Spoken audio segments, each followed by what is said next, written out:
আসসালামু আলাইকুম ভিউয়ার্স। আপনারা শুনলে একটু অবাক হবেন যে ব্রিটেনের মতো দেশে প্রায় 18,000 গাড়ি যেগুলার কোনো মালিক খুঁজে পাওয়া যাচ্ছে না এবং সেগুলা রাস্তায় দেদারসে চলাফেরা করছে এবং এই গাড়িগুলো দিয়েই ক্রাইম সংগঠিত হচ্ছে।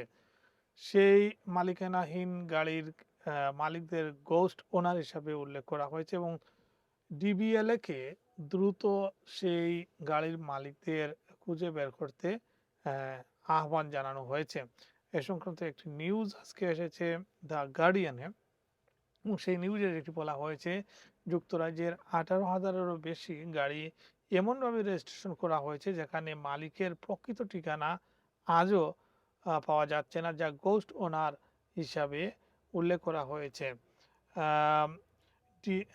Driver and vehicle licensing agency DBL এর রেকর্ডে 18,260টি গাড়ি তাদের নিজস্ব ঠিকানা নিবন্ধিত রয়েছে, অর্থাৎ এসব গাড়ির প্রকৃত মালিক কোথায় থাকেন তার কোনো নির্ভরযোগ্য তথ্য নেই। আর এটি নিয়ে উদ্বেগ তৈরি হয়েছে। গোস্ট মালিকদের কারণে ট্রাফিক আইন ভঙ্গ করলেও তাদের শনাক্ত করা কঠিন, জরিমানা বা আইনি ব্যবস্থা কার্যকর করা প্রায় অসম্ভব হয়ে পড়েছে। অপরাধমূলক কাজে গাড়ি ব্যবহারের ঝুঁকি বাড়ছে।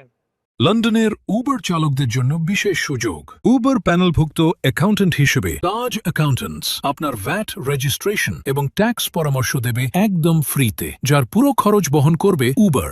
বছরে হাজার হাজার পাউন্ড বাড়তি আয়ের সুযোগ। এখনই কল অথবা হোয়াটসঅ্যাপ করুন অথবা চলে আসুন আমাদের অফিসে।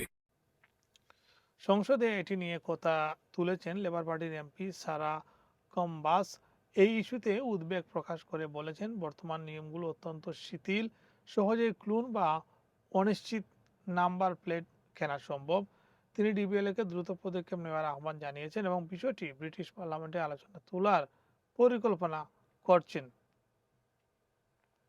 মূল সমস্যা বা বিশেষজ্ঞের মতামত, গাড়ির রেজিস্ট্রেশন প্রক্রিয়ার ফাঁকফোকর বন্ধ করতে হবে। ভুয়া বা ট্রেস করা যায় না এমন তথ্য ব্যবহার করা সম্ভব। এতে আইন প্রয়োগকারীর সংস্থার কাজ কঠিন। আহ, এই সমস্ত গাড়ির কারণে আইন প্রয়োগকারী সংস্থা যেগুলো তাদের জন্য কাজ করা কঠিন হয়ে পড়ছে। সারসংক্ষেপ যেটি বলা হয়েছে, গোস্ট ওনার সমস্যা যুক্তরাজ্যের সড়ক নিরাপত্তা ও আইন প্রয়োগের জন্য বড় চ্যালেঞ্জ হয়ে দাঁড়িয়েছে। হাজার হাজার গাড়ির প্রকৃত মালিকের তথ্য না থাকায় সরকার এবং সংশ্লিষ্ট সংস্থার উপর দ্রুত পদক্ষেপ নেওয়ার আহ্বান জানানো হয়েছে। ধন্যবাদ সবাইকে। আমাদের লন্ডন বাংলা ভয়েস আপনারা লাইক সাপোর্ট করবেন এবং আমাদের পাশে থাকবেন। গুরুত্বপূর্ণ নিউজ থাকলে আপনারা আমাদেরকে ইনবক্সে নক করতে পারেন। ধন্যবাদ সবাইকে।